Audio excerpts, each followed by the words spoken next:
वंदिता जल्दी करो, कितनी देर से तुम रेडी हो रही हो? मैंने तुम्हें पहले बोला था ना समय पर तैयार होने, जब देखो तुम फ़ोन पे लगे रहती हो। आज हमें फंक्शन में जाना है और तुम देरी कर रही हो। यह क्या वंदिता, तुमने झुमके नहीं चेंज किए? मैंने कहा तो था वह डायमंड वाले पहन लेना, सेट नहीं पहनना। कम से कम झुमके तो बदल लेती। कोई तुम्हें देखकर कहेगा कि अभी तुम्हारी शादी को 6 महीने हुए हैं। कितना सादा लुक लग रहा है तुम्हारा। कुसुम जी अपनी बहू वंदिता की तरफ देखकर बोली, वो मम्मी जी, मैंने निकाल कर तो रखे थे, इतने में पापा का फ़ोन आ गया और जल्दी जल्दी में पहनना भूल गई। क्या यह साड़ी ज़्यादा सिंपल लग रही है? अच्छी नहीं लग रही हूँ मैं इसमें? मैं वैभव को दिखाई थी, उन्होंने कहा दिन के लिए ठीक है, कल रात शादी में कोई हैवी वाली पहन लेना। अरे नहीं, तू तो है ही इतनी प्यारी, जो भी पहन लेती है अच्छी ही लगती है। पर मैं चाहती हूँ कि मेरी बहू सबसे सुंदर लगे, सारे खानदान की सबकी बहुओं से अलग दिखाई दे। प्यार से बोली कुसुम जी। कुसुम जी के देवर की बेटी की शादी थी, जो उसी शहर में रहते थे। कई दिन से रोज किसी न किसी फंक्शन में जाना पड़ता था। कल संगीत था, आज दोपहर में मेहंदी का फंक्शन है, कल बारात आनी है। अभी रास्ते में ही थे, वंदिता का मोबाइल बज उठा। पापा, मैं अभी कहीं बाहर जा रही हूँ, आपसे बाद में बात करती हूँ। आज सुबह बात हुई थी, तब तुमने बताया नहीं था अपने पापा को कि शादी में जाना है? कुसुम जी ने पूछा। वो मम्मी जी, मम्मी का डॉक्टर का अपॉइंटमेंट लेना है, शायद पापा उसी के बारे में पूछ रहे होंगे। अरे तो तुम्हारा भाई भी तो घर में है, वह भी तो ले सकता है डॉक्टर का अपॉइंटमेंट। हो सकता है वह घर में ना हो, पिछली बार जब जयपुर गई थी तब मैं ही लेकर गई थी ना मम्मी को डॉक्टर के पास, इसलिए शायद पापा मुझसे कह रहे हों। उसने कुसुम जी को समझाना चाहा। लौटते लौटते रात हो गई। कई दिन के शोर शराबे और थकान की वजह से कुसुम जी के सिर में दर्द हो रहा था। सोचा वंदिता से कहती हूँ चाय बना देगी। उठकर उसके पास गई तो देखा उसने तो अभी तक कपड़े भी चेंज नहीं किए थे, फ़ोन पर बात कर रही थी। देखकर वापस लौट रही थी, तभी कोई काम था। मम्मी, वैभव उन्हें देखकर बोला, सिर में दर्द हो रहा था, वंदिता से चाय के लिए बोलने आई थी, पर वह तो फ़ोन पर लगी है। अरे कपड़े तो बदल लेती। पर तुम आजकल के बच्चे भी ना सारे दिन बस कान में मोबाइल लगाए रहते हो। कोई बात नहीं मम्मी, चाय मैं बना देता हूँ। वह अपने पापा से बात कर रही है। वंदिता ने शायद उन दोनों की बातें सुन ली। बाहर आकर बोली, मम्मी जी आप चलो अपने कमरे में, मैं 5 मिनट में आती हूँ। फटाफट चेंज करके फिर सब साथ बैठकर चाय पिएंगे। मेरा भी चाय पीने का बहुत मन कर रहा था। फिर लगा पापा का दोबारा फ़ोन ना आ जाए, इसलिए मैं मम्मी के लिए डॉक्टर का अपॉइंटमेंट लेने लगी थी। वह बताने लगी, वंदिता को अपनी बहू के रूप में पाकर कुसुम जी निहाल हो गई थी। अपने रूप गुण और मिलनसार स्वभाव से उसने घर में सभी का दिल जीत लिया था, लेकिन उसके मायके का लगाव ना जाने क्यों कुसुम जी को अखर जाता था। सुबह अपने कमरे से बाहर निकली। थोड़ी ही देर में रोज की तरह चाय की ट्रे लेकर हंसती मुस्कुराती बंदिता सामने आ खड़ी हुई। मम्मी जी, अब आपकी तबीयत कैसी है? सिर दर्द में आराम हुआ कि नहीं? हाँ, अब ठीक हूँ। कितनी परवाह करती है मेरी। बेकार मैं ही अपना मूड खराब कर रही थी। सोच ढेर सारा प्यार उमड़ आया उन्हें उस पर। बंदिता, मेरे और पापा के लिए जल्दी से नाश्ता बना दो। हम जरा शादी का इंतजाम देख कर आते हैं, वैभव ने कहा तो वह भी बंदिता के साथ रसोई में उसका हाथ बटाने आ गई। देख बंदिता, आज शादी है, कुछ करवाना हो तो टाइम से पार्लर चली जाना। हम देर से पहुँचें तो तुम्हारी चाची उल्हाना देगी कि घर वाले होकर इतनी देर से आए हो। जी मम्मी जी, पार्लर क्या जाना, तैयार तो मैं अपने आप ही हो जाऊंगी। साड़ी और मैचिंग ज्वेलरी वगैरह सब पहले से ही निकाल कर रख दूंगी, जिससे ऐन मौके पर कोई परेशानी ना हो। जैसा तुझे ठीक लगे बेटा। वैसे कई बार पार्लर वाली मना करने के बावजूद भी इतना गहरा मेकअप कर देती है कि अच्छी भी शक्ल बिगड़ जाती है। तू तो वैसे भी मेकअप कर लेती है। मेरा जूड़ा भी तू ही बना देना। मैं ज़रा कोमल को फ़ोन कर लेती हूँ।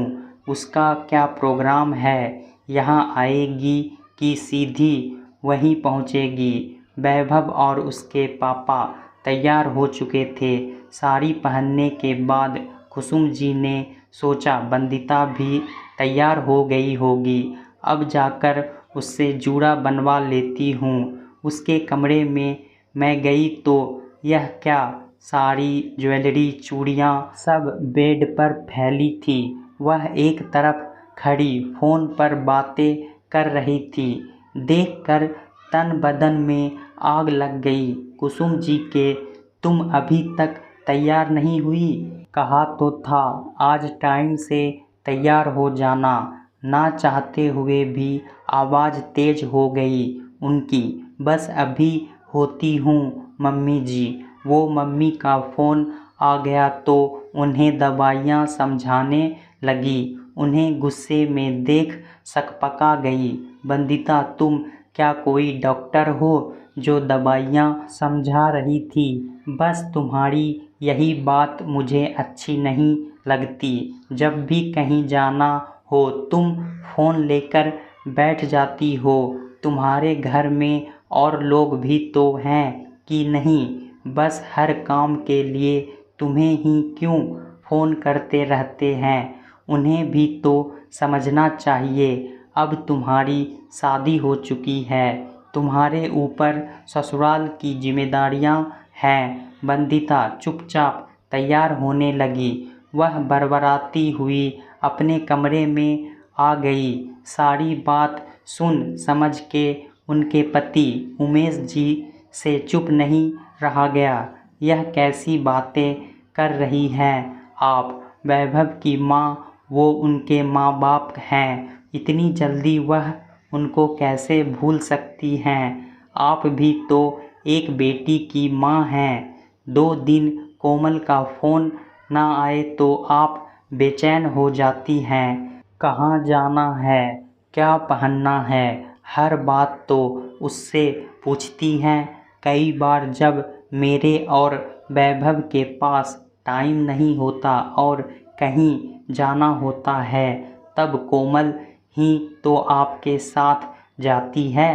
पिछली बार आपकी आँखें टेस्ट करवाने भी वही लेकर गई थी। और जहाँ तक बंदिता की बात है, क्या कमी है उसमें? हम सबका इतना ख्याल रखती है, कभी शिकायत का मौका तक नहीं देती। अब अगर उसने अपने माँ बाप की थोड़ी सी जिम्मेदारी उठा ली तो इसमें गलत क्या है? वह हमें तो नज़रअंदाज नहीं कर रही ना? तुम ही बताओ, क्या शादी के बाद लड़की के माँ बाप का उस पर कोई हक नहीं रह जाता? वो अपना दुख दर्द उससे साझा नहीं कर सकते? हमारी बेटी तो इसी शहर में है, जब मन चाहा आ जाती है।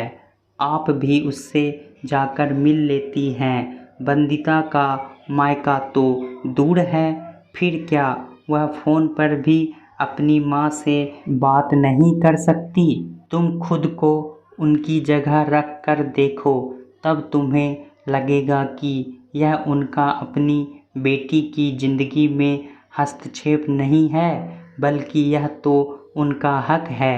अरे तुम अपने आप को ही देखो, आज इस उम्र में भी क्या तुम अपने मायके से दूर हो पाई हो? फिर उसकी शादी को तो अभी 6 महीने ही हुए हैं, तो मैंने कब मना किया है अपने मायके वालों से बात करने के लिए? बस ज़रा वक्त और मौके की नज़ाकत को तो समझा करें। किसी भी वक्त फ़ोन लेकर बैठ जाती है।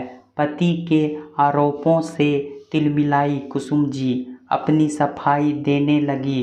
यही बात आप उसे प्यार से भी तो समझा सकती हैं। एकदम से चढ़ाई करने की क्या ज़रूरत है? मत भूलिए, कोई भी लड़की एक हद तक सुन सकती है। उसे प्यार से समझाइए, धीरे धीरे वह यहाँ पूरी तरह रम जाएगी। अगर जल्दबाजी में आपने उसकी जड़ों को उखाड़ने की कोशिश की तो वह मुरझा जाएगी। आप तो खुद समझदार हैं, ज़रा समझाने की कोशिश कीजिए। ज़माना बदल चुका है। आज के ज़माने में जब माँ बाप बेटा और बेटी दोनों की परवरिश एक जैसी करते हैं, तो माँ बाप की जिम्मेदारी सिर्फ बेटा क्यों उठाए? उमेश जी पत्नी को समझाने की पूरी कोशिश कर रहे थे। आप शायद ठीक कह रहे हैं, पर क्या करूं, शुरू से हमारे समाज में यह धारणा बनी हुई है कि शादी के बाद बेटी पराई हो जाती है। उस पर सिर्फ और सिर्फ उसके ससुराल वालों का हक होता है, और मैं भी उसी समाज का एक हिस्सा हूँ। मैं आपसे वादा तो नहीं करती, पर अपने आप को बदलने की कोशिश ज़रूर करूँगी। मैंने आज वंदिता को कुछ ज़्यादा ही बोल दिया। जाकर देखती हूँ तैयार हुई कि नहीं। कुसुम जी बाहर जाने के लिए मुड़ी ही थी कि सॉरी मम्मी जी, मेरी वजह से आप सब भी लेट हो गए। आइए जल्दी से आपका जूड़ा बना देती हूँ। हम सास बहू की जोड़ी सबसे शानदार लगनी चाहिए। वह अपने चिरपरिचित अंदाजा में हंसते हुए बोली, अब लेट नहीं हो रहा। तुम लोगों को एक दूसरे की तारीफ रास्ते में कर लेना।